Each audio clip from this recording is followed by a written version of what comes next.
All right, so let me start by saying I really appreciate that I was born in America because we do have some pretty good hospitals across the country, and it's not like I was in the worst of the worst situations. And um, history has some pretty gruesome mental hospital tales, so it's not like I went through the worst of the worst, and I understand that.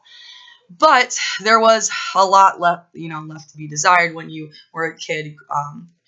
And I wasn't quite this young, but this is me probably a few years before I started being admitted into mental hospitals, having to sleep overnight for days, sometimes weeks. They usually didn't keep you more than a couple weeks. And that cost insurance companies quite a bit of money for even that. I think it's something upwards to $900 a day. It's pretty intense. But I've only been to mental hospitals maybe a couple times in my adult life. Most of my experience and time spent in mental health facilities and mental wards was in my childhood, because around the age of 17 to 18, I swore off any help until my mid to late 20s. I refused any mental health help. I was just so sick of it. I was so sick of growing up in it, and then I didn't get help again until I had children. So backing up a little bit, there's a lot I want to go over, I could go over, but I've decided to pick two things, and they're two things that stick out in my mind, and they have always. And well,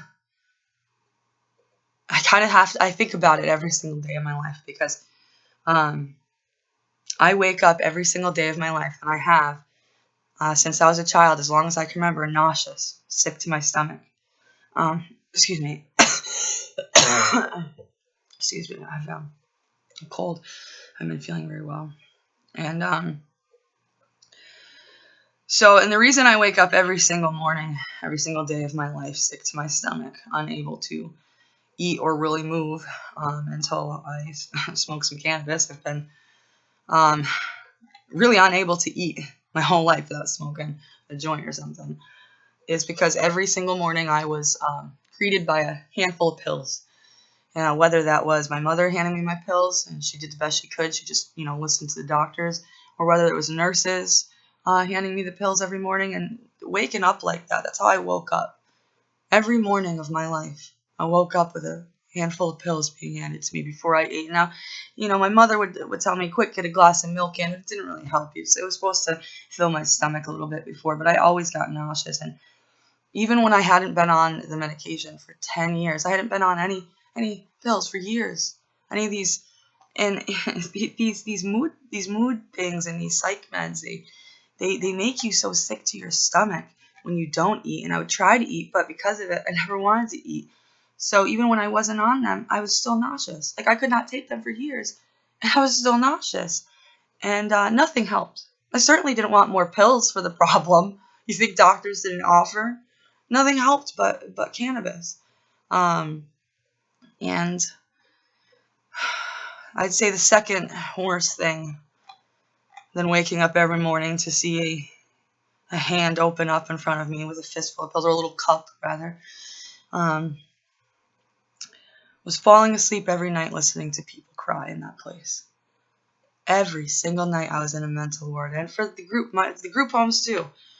But in the mental ward, it was different. It was more like a weird torture chamber. It was really just messed up.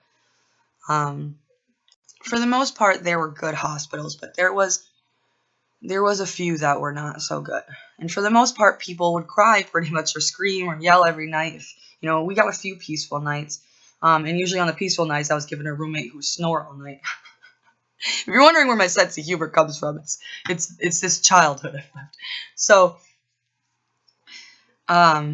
some of the hospitals, there was bad staff members. There was bad male staff members, and they never really touched me. The only times I was violated was by personal people I knew personally, a friend, I knew, or a boyfriend or something. I was never violated in these mental hospitals, but I knew girls who were, and I could hear them crying at night, and I knew who was going in the room to touch them, and nobody listened to us when we told them.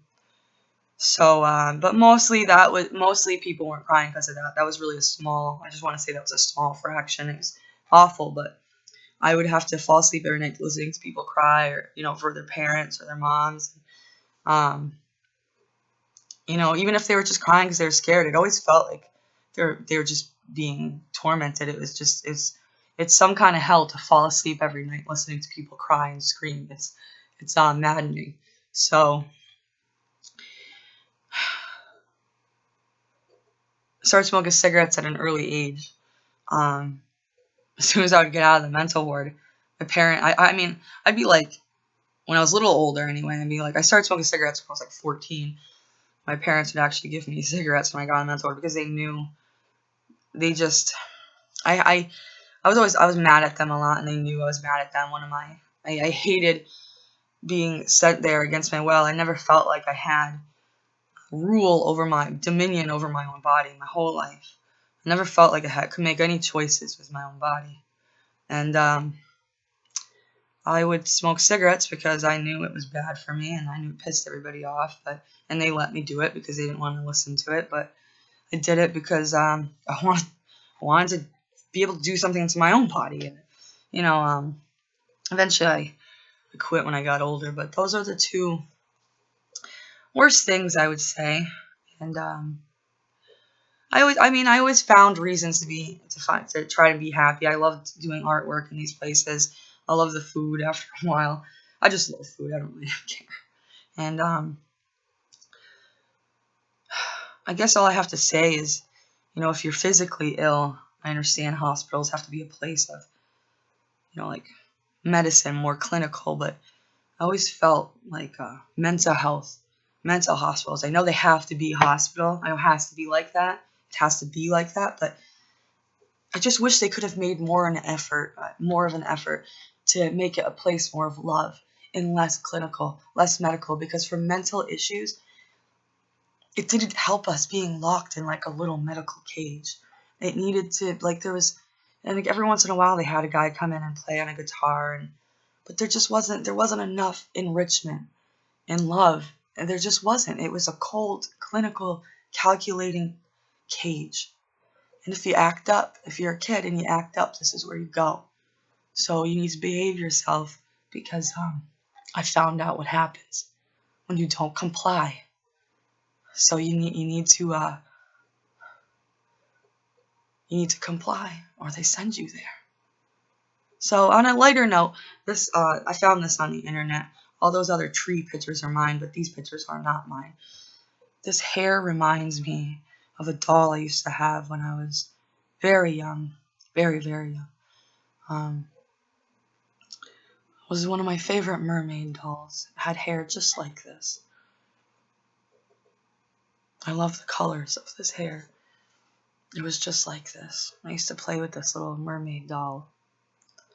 You could play with it in the bathtub, and I remember being a little girl playing with it in the tub, and I love it. I also like this. I think it's pretty cool. Have a nice day, guys. Bye. Oh, and real quick, my mother did the best she could. It is hard leaving your children in those places. I can only imagine that so that she could sleep at night, she would just tell herself that I was safe and that they knew what they were doing. But I'm making this video for anybody that's thinking about drugging their kids or putting them inside a mental ward. Also for any kids that are thinking about acting up, this is where you go. I love this hair so much.